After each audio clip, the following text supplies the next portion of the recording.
और मेरे सहयोगी मृदुल इस सत्र को आगे बढ़ाएंगे। मंच आपके हवाले है मृदुल। हरिशंकर जैन जी, जोरदार तालियां।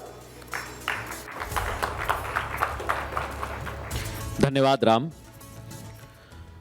बहुत बहुत स्वागत है हरिशंकर जैन जी आपका इस मंच पर, इस सनातन सम्मेलन में। और जैसा राम ने मंच पर आपको बुलाया तो उन्होंने कहा सनातन के सेनानी। वाकई आप सेनानी से कम नहीं हैं। मुझे याद है वो वक्त, वो समय, जैसा भी आचार्य प्रमोद कृष्णन जी जिक्र कर रहे थे, आक्रांताओं ने भारत पर प्रहार किया। और आप इस पूरे भारत भूमि पर चले जाइए, कई ऐसे मंदिर हैं जिनके बारे में आज मुझे भी जानकारी नहीं है। मैं ये बात बड़ी साफगोई से कहना चाहता हूं, लेकिन आक्रांताओं ने उन मंदिरों को तोड़ा, शिवलिंगों पर प्रहार किया। और सिर्फ भगवान शिव के मंदिर नहीं, ऐसे अनंत हमने सारे मंदिर देखे हैं जहां पर प्रहार किया गया। ये सनातन पर प्रहार था। लेकिन आप जैसे अहिल्याबाई होलकर हैं, उन्होंने उसका पुनरुद्धार किया। आप भी ऐसी ही कोशिश में लगे हुए हैं, इसलिए आज हमने आपको सनातन सेनानी कहा है। बहुत बहुत स्वागत है हरिशंकर जी आपका। मेरा पहला सवाल यहीं से मैं शुरू करूंगा, क्योंकि इसके पहले जो विमर्श चल रहा था वो संभल का चल रहा था। और जगत गुरु आचार्य प्रमोद कृष्णम जी बैठे हुए हैं, कल की पीठाधीश्वर। जब हम संभल की बात करते हैं, वो संभल का दृश्य हम सभी ने देखा। सर्वे के लिए जाना, क्या इतना बुरा हो जाएगा कि लोग पत्थर मारने लगेंगे? आपने रिसर्च की, आपने उसमें पढ़ा है, देखा है। हमारे दर्शकों को बताइए संभल में है क्या? देखिए, एक लंबे समय से, यानी 1990 से लेकर जी मैं इस हिंदू आंदोलन में, हम्म यानी सारी मंदिर मुक्त हूँ, इसमें लगा हूँ। इस क्रम में मथुरा, काशी, अयोध्या तो पढ़े ही पढ़ा, सब लोग जानते हैं। हाँ पर जब मैं हिस्ट्री पढ़ने लगा तो मुझे ज्ञात हुआ कि संभल की हालत तो बहुत ख़राब है। हाँ और संभल में बाबर के समय में जो एक्चुअल कल की मंदिर थी, जहाँ की परिकल्पना है कि भगवान का जन्म यहीं होगा, हाँ। उस जगह पर तो मस्जिद बना दी गई और ये बाबरनामा में है। ये बात मेरे संज्ञान में आ गई थी जब मैं अयोध्या केस कर रहा था, हाँ बाबरनामा पढ़ते हुए। तो मैंने अपने एजेंडे में इसको लिख लिया था कि ऐसा करूँगा, परंतु मुझे पूरा सबूत नहीं मिला था। अच्छा। देखिए, एक्चुअल में वो जगह भगवान कल्कि के पैदा होने की है। वहाँ मंदिर था श्री विष्णु और श्री हरि का। अच्छा, इसको हरिहर बोलते हैं। हरिहर जी, हरिहर। तो हरिहर मंदिर के नाम से वो फेमस है। और उसी जगह पर भगवान कल्कि का अवतार होना है। जी, वहाँ मस्जिद बना दी, वहाँ मस्जिद बना दी गई। हाँ तो हमने कहा जब मस्जिद बन गई तो बड़ा गलत हो गया, हाँ। और इसको छुड़ाना है। ये बात मैंने बहुत पहले प्रण कर लिया था। तो जब और कैसे छुट्टी पाई, थोड़ा कुछ मटेरियल मिला, क्योंकि वहाँ मटेरियल वहाँ का था नहीं। फिर मैंने शोध करवाया। हमारे टीम के 2 अधिवक्तागण यहाँ बैठे हुए हैं सामने। अच्छा। पार्थ यादव और मणि मुंजाल जी, ये हमारी टीम के हैं। सब ने मिलकर बहुत अच्छी खोज की और सारा मटेरियल निकाल लाए। और जब मटेरियल निकाल लाए तो मैंने ये पाया कि तो ऐसा ही प्रोटेक्टेड मॉन्यूमेंट है। हाँ हाँ। ऐसा ही प्रोटेक्टेड मॉन्यूमेंट पर खाली मस्जिद का आधिपत्य नहीं हो सकता, किसी को जाने न दे। हाँ बना लिया गलत के वो अलग चीज़ है, पर आप जाने से नहीं रोक सकते। एक एक्ट है, एंशिएंट मॉन्यूमेंट एक्ट हाँ हाँ। 1958, उसमें लिखा हुआ है धारा 18 में कि जो एंशिएंट मॉन्यूमेंट है वहाँ हर कोई जा सकता है। मैंने देखा कि तथाकथित मस्जिद में पूरा कब्जा कर लिया गया है। पूरा कब्जा कर लिया। पूरा कब्जा कर लिया गया है। और एसआई वाले वो नहीं जा पा रहे हैं, उनको रोक दिया जाने से। देखिए, इसमें कोई नई बात नहीं है, ताजी की बात नहीं है। मुस्लिम अगर 1 इंच जगह पाता है हाँ हाँ। तो 100 इंच रखी हुई है उसकी, हो जाएगी। तो मौका पा गए, उन्होंने किसी को आने नहीं दिया। और आज तक वहाँ एसआई का आदमी नहीं पहुँच पाया। जब जाते हैं तो मारकूट शुरू हो जाती है। और यही नहीं हुआ, पूरे संभल में हिंदू डेमोग्राफी हाँ हाँ। इतनी बदल दी गई जो 47 में करीब करीब आधी थी, आधी थोड़ी ज़्यादा थी, वो सब 15% रह गई। और मुस्लिम 85 हो गए। ये भी हुआ। और अगल बगल के जितने मंदिर थे सब दबा दिए गए। सब बावली दबा दी गई, कुएं जो है पुराने वो दबा दिए गए। मेरे पास लिस्ट है हाँ हाँ 68 प्लेसेस की जो कि वहाँ पर धर्म के मौजूद हैं। तो मैंने दावा दायर किया, और दावा इस बात उसमें खुद वादी हूँ मैं अधिवक्ता नहीं हूँ, मैं खुद वादी हूँ। अच्छा, आप वादी भी हैं उसमें? मैं वादी हूँ और मेरे साथ मिस्टर पार्थ यादव भी वादी हैं। अच्छा अच्छा, दोनों वादी है उसमें। नहीं बहुत बहुत महत्वपूर्ण बात बताई। लेकिन आज एक और उसके बाद हाँ हाँ जब केस दाखिल हो गया और उस समय आदेश हो गया कि सर्वे किया जाए इसका, सर्वे कमिश्नर गया, सब हलचल मच गई, कहीं तुम्हारा बंडा फूटने जा रहा है। तो पहले दिन 19 नवंबर को सर्वे नहीं होने दिया उन्होंने, हाँ नहीं हुआ था सर। मुश्किल से 1 घंटा हुआ था और आफत मचा दी थी, घुस गए थे और सब हो गया, तो कार्रवाई रोक दी गई। फिर उसके पीछे कोई बाई इलेक्शन था, हुआ गया, करते करते 24 नवंबर को दूसरी डेट फिक्स हुई, और 24 नवंबर को जो कुछ हुआ आपको हिंसा हुई। मालूम है। मतलब इतनी जल्दी इकोसिस्टम काम करता है। मैं तो कहता हूँ मेरे हिंदू भाइयों को सीखने की जरूरत है, सीखना चाहिए। रात भर में खबर हो गई और कम से कम 25,000 लोग वहाँ इकट्ठा होकर चारों तो घेर दिया, ईंटें गुम्मे चलने लगे, गोलियां चलने लगी। और जो लोग कहते हैं कि हम संविधान से बात करेंगे, देश में संविधान चलेगा, वो संविधान नहीं चल रहा था, गोलियां पत्थर सब कुछ चल रहा सब था। चल रहा था, सारी कितनी गाड़ियां चला दी गई और सब कुछ हो गया, काम पूरा नहीं हो पाया। हरिशंकर जी, आपको कभी, क्योंकि मैं आपको बताऊं, हमारे जो दर्शक सुन रहे हैं, हरिशंकर जी कई मंदिरों को लेकर रणनीतिक लड़ाई लड़ रहे हैं, और जैसा वो रिसर्च करते हैं आपकी टीम में, मैं बधाई देना चाहता हूं। लेकिन कभी ऐसा हुआ हरिशंकर जी, जैसा आपने कहा कि एक इकोसिस्टम है, वो इकोसिस्टम आपके पीछे तो लगा रहता है, लेकिन कभी ऐसा कोई किस्सा या आपको लगता है कि जब आपको भी लगा कि ये इकोसिस्टम कैसे काम करता है, ये तो किसी को भी नहीं छोड़ेगा? देखिए, जो मेरा इकोसिस्टम है उनके इकोसिस्टम से बहुत आगे है। नहीं नहीं, ये होना भी चाहिए। जहाँ वो सोच नहीं पाते वो हमारी टीम पहुंच जाती है। नहीं नहीं, बहुत सुंदर है। लेकिन हरिशंकर जी, एक चीज हमने देखी है, जब हम वकीलों का जिक्र करते हैं, एडवोकेट्स का जिक्र करते हैं, तो सबसे महत्वपूर्ण यही देखा जाता है कि अभी तक जब जब वकीलों की बात आती है, उनके अधिकारों की बात आती है, तो क्या आपको लगता है कि सभी को इसी तरह से आवाज उठानी चाहिए सनातन के लिए? क्योंकि ऐसा हमने देखा है कि आप ही हर मुद्दे पर आगे आते हैं, तो क्या उस क्षेत्र में कमी है ऐसे लोगों की? देखिए, ये समय बंटने और कटने का नहीं है। हिंदू समाज को जागना पड़ेगा और एक निर्णायक लड़ाई। हाँ हाँ मैं लड़ाई से मेरा मतलब लाठी डंडा गोली चलाने से नहीं है। लड़ाई कलम से भी होती है, दिमाग से भी होती है, भावना से भी होती है, कर्मों से भी होती है। तो एक निर्णायक लड़ाई लड़नी पड़ेगी, वरना इस देश में जिस ढंग से पूरे देश में ईसाई और मुस्लिम हावी होते जा रहे हैं, धर्मांतरण हो रहा है, लफ्जियात हो रहा है, इसको रोकने के लिए हमको आपको एक होना पड़ेगा।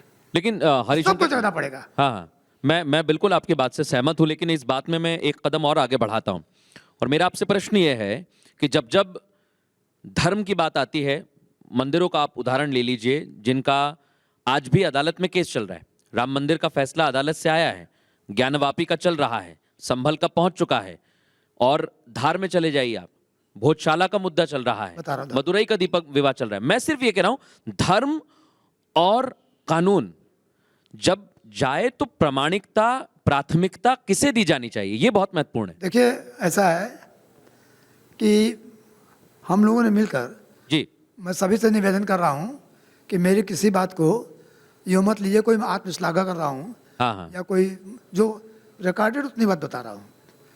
अयोध्या केस में जैसे मैंने बताया था, हाँ हाँ देखा कि पूरा हिंदू लॉ इस पॉइंट पर, ये हमारा इतिहास, हमारे धर्म, हमारे किताबें सब विलुप्त हैं, कहीं कुछ मिलेगा नहीं। अगर आप जानना चाहिए कि फला चीज़ कहाँ पर है, कैसे लिखी है, हाँ या क्या था, तो हम लोग जो है केवल खाने पीने, पैसा जुटाने और हमारा कैसे बच्चों का आगे हो जाए, पद पर पहुँच जाए, हाँ, इसमें लगा हुआ है। एक सिस्टम, उसको गजवा हिंद चाहिए, उसको फिदाइन चाहिए, उसको तो 72 हूरें दिख रही हैं, और हमको आप 72 हूरें यहीं खोज रहे हैं। ये फर्क है। ये फर्क है। लेकिन मैं एक बार फिर वो न्याय प्रक्रिया जो है भारत की, उसको लेकर टिप्पणी नहीं करना चाहूंगा, लेकिन मेरी एक बहुत बड़ा सवाल है जो जनमानस पूछना चाहता है जी। कि जैसा अभी आचार्य प्रमोद कृष्णम जी ने जिक्र किया कि उन्होंने मंदिर सिर्फ तोड़े नहीं, आक्रांता जब यहाँ पर आए तो उन्होंने कहा कि आपकी आस्था इसमें है तो हम इसे तोड़ेंगे। नहीं, मैं आपको बतला दूं। हाँ हाँ नहीं नहीं नहीं, बिल्कुल सही कह रहे हैं, मैं थोड़ा उसमें ऐड कर रहा हूँ, हाँ क्योंकि मैंने कम से कम 7-8 मंदिरों का देश भर में चैलेंज किया हुआ है, और कम से कम हमारी टीम 10 मंदिरों पर काम चल रहा है, जो कि इसी साल सब पर कार्रवाई हो जाएगी। अभी मैंने केस फाइल किया है अदीना मस्जिद को लेकर कलकत्ता हाई कोर्ट में, वो पेंडिंग है। हाँ, आदिनाथ जहाँ आदिनाथ जी का, हाँ जी, वो तो सर्वविदित है। मैं सब एकदम सामने दिख रहा है। बिल्कुल, मैं दर्शकों को थोड़ा सा बता देना चाहता हूँ, अदीना मस्जिद वो है जहाँ पर बाकायदा भगवान की मूर्तियां स्थापित आज भी हैं। आप जाके देख सकते हैं, टीएमसी के एक सांसद है, उन्होंने फोटो डाला और वो सर्वविदित है कि वहां पर भगवान की मूर्तियां हैं, उन्हें खंडित किया गया है। वो सब फोटो मैंने कोर्ट में लगा दिया है। हाँ 32 फोटो है, 32, हाँ वो लगा दिया है, और तारीख लगी हुई है 23 तारीख सुनवाई के लिए अगली।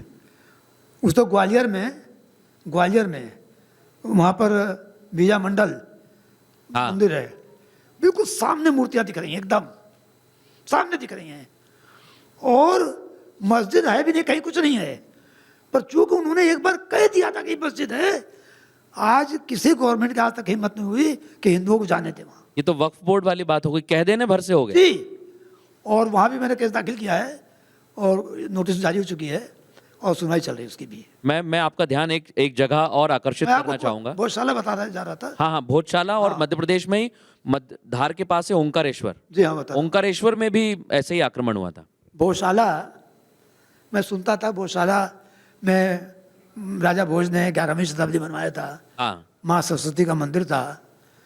तो क्योंकि हमारे टीम में ऐसा है, किसी कई बात पर नहीं मानते हैं, हर केस करने के पहले स्टडी कर। हम लोग जाकर वहाँ मौका देखते हैं, अपने आँख से फोटो लेते हैं, वहाँ की चारों तरफ की फिजाएं देखते हैं, इकोसिस्टम देखते हैं, सब देखने के बाद तब दाखिल करते हैं। तो जब मैं भोजशाला गया तो यूनिक चीज़ देखा, वहाँ मस्जिद ही नहीं कोई, पुराने मंदिर का ढांचा खड़ा है, और उसको वो कहते कमाल मौला मस्जिद है, सब मंदिरों का निशान है। और आपको ताजुब होगा कि 7/4/2003 को director archaeological survey of India ने एक आदेश जारी कर दिया कि यहाँ पर मुस्लिम शुक्रवार को नमाज पढ़ेंगे और हिंदू मंगल को पूजा करेंगे और बसंत पंचमी को करेंगे, और बाकी दिन आप मानूमेंट घूमते रहिए।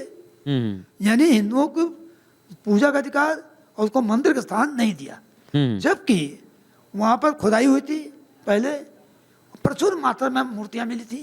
ये सब देखते हुए मैंने सब लगा के कोर्ट में लगा दिया, और कोर्ट में दरखास्त देकर कि साहब इसकी SI रिपोर्ट मंगाई जाए, साइंटिफिक रिपोर्ट आवे। 11 मार्च 2024 को आदेश हुआ, और उस पर रिपोर्ट आई। आप ताजुब करोगे, उस रिपोर्ट में कम से कम 80 हिंदू मंदिर के निशान, देवी देवता और सारे मटेरियल वहाँ मिले हैं जो कोर्ट में दाखिल है। बहुत बड़ी बात है ये। सुप्रीम कोर्ट ने आदेश कर दिया है अभी इसी 22 जनवरी को कि सुनवाई की जाए। अब उसकी सुनवाई 16 मार्च को लगी है। बहुत ही बड़ी बात है ये। ऐसे कई सारे मंदिर हैं और इन्हीं मंदिरों का जीर्णोद्धार आपने अपने कंधों पर लिया है। मैं आखिरी 2 प्रश्न आपसे करना चाहूँगा।